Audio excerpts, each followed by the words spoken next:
कैसे हो आप सब लोग? आई होप सो बहुत अच्छे होंगे। आज हम करने वाले एक बहुत इंपॉर्टेंट टॉपिक इकोनॉमिक्स का चैप्टर 2 का opportunity cost and marginal cost. छोटे छोटे टॉपिक्स में इसलिए एक छोटी वीडियो लेके आता हूँ सो दैट कि आप वन शॉट में मेरे जाओ और उस टॉपिक को बिल्कुल क्लियर हो जाए। आपको जो लोग चैनल पे नए सब्सक्राइब कर दीजिएगा, क्योंकि अकाउंट्स, इकोनॉमिक, बिजनेस तीनों की वीडियोस आपको एक्सक्लूसिवली यहाँ पे मिलेगी। और कोई प्रॉब्लम है तो आप मुझे कमेंट बॉक्स में भी बता सकते हैं। चलिए बिना टाइम को वेस्ट किए हम शुरू करते हैं अपना अपॉर्चुनिटी कॉस्ट।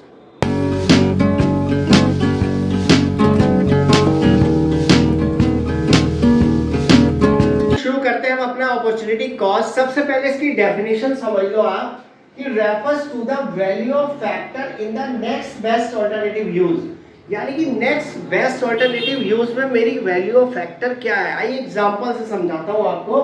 सपोज मेरे पास में गिवन रिसोर्सेज 1 हेक्टेयर लैंड है, 1 हेक्टेयर मेरे पास में जमीन है और उस जमीन से मैं 4 यूजेस कर सकता हूं। Use 1, use 2, use 3 and use 4।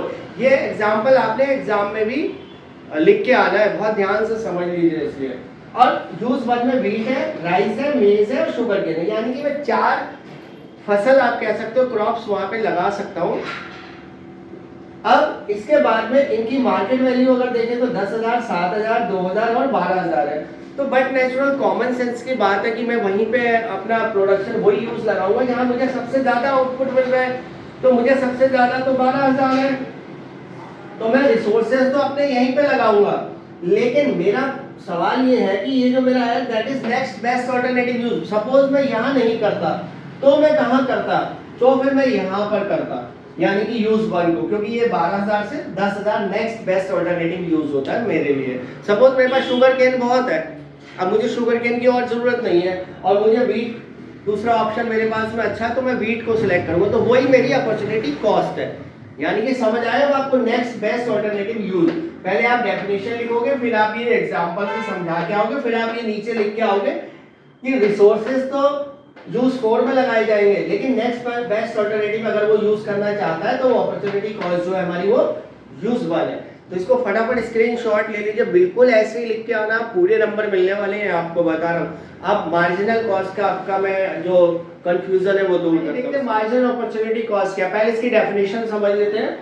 The rate at which output in use 1 is left, यानी कि यूज 1 में जो आउटपुट मैं छोड़ रहा हूँ left, and for every additional unit of output in unit 2, और एक दूसरे आउटपुट को बढ़ाने के लिए जो एक आउटपुट मुझे छोड़ना पड़ रहा है। सपोज देखो मैं आपको समझाता हूँ, एग्जांपल से ज्यादा अच्छा समझोगे आप। एग्जांपल से समझाता हूँ, आपको ज्यादा अच्छा समझ में आएगा।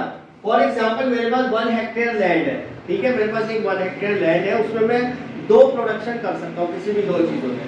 तो सपोज मैं प्रोडक्शन X है, प्रोडक्शन Y में, अगर मैं इसको कुछ नहीं बनाता हूँ तो मैं इसको 10,000 बना सकता हूँ टन, 10,000 टन में इसके बना सकता हूँ। लेकिन अगर मैं थोड़ा सा ये भी करना चाहता हूँ, एक ऐसे टन, तो ये मेरे को 9,000 ही कर सकता हूँ, क्योंकि ये मुझे फिर कुछ कम करना पड़ेगा।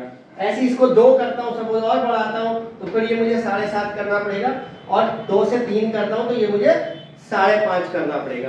तो यही हमारी डेफिनेशन कह रही है कि for the rate at which output in the unit use 1 is left, यानी कि ये जो मुझे छोड़ना पड़ रहा है, इसके अंदर ये जो मुझे छोड़ना पड़ रहा है 10,000, 9,000, 7,500, for every additional unit of output in unit 2, तो इसमें जो मुझे बढ़ाने के लिए जो यहाँ से छोड़ना पड़ रहा है, सेक्रीफाइस करना पड़ रहा है, that is called the marginal opportunity cost. ये देखते हैं कि हम इसको निकालेंगे कैसे मार्जिनल अपॉर्चुनिटी कॉस्ट को। तो क्या इसका फॉर्मूला है, देखो मार्जिनल अपॉर्चुनिटी कॉस्ट का, change in use 2 upon change in use 1, यानी कि delta use 2 upon delta use 1। जो लॉस हो रहा है यहाँ पे, यानी कि यहाँ पे जो लॉस हो रहा है उसको डिवाइड कर देंगे गेन से। जैसे आपको एग्जांपल से बताता हूँ, यहाँ तो कुछ नहीं होगा, पहले में यहाँ पे हमें 1,000 का लॉस हुआ, लॉस, यहाँ पे हमें गेन हो रहा है 2,000 का, तो डिवाइड करेंगे तो आएगा 500। सेम आगे 1,500, यहाँ पे प्लस 2 है हमारा, तो ये बना हमारा 750।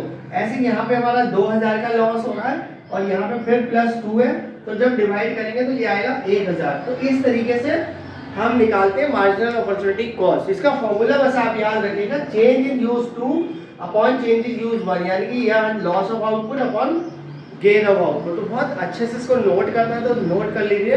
सो दैट कि आपको प्रॉब्लम ना हो। फिर आपका रहेगा प्रोडक्शन पॉसिबिलिटी का, वो बहुत इंपॉर्टेंट है, उसका भी मैं आपको वन शॉट देने वाला हूँ, उसमें सारे केसेस उसके समझाने वाला हूँ। जो लोग चैनल पे नए हैं सब्सक्राइब कर दीजिएगा सो दैट कि वो आपको मिल जाए।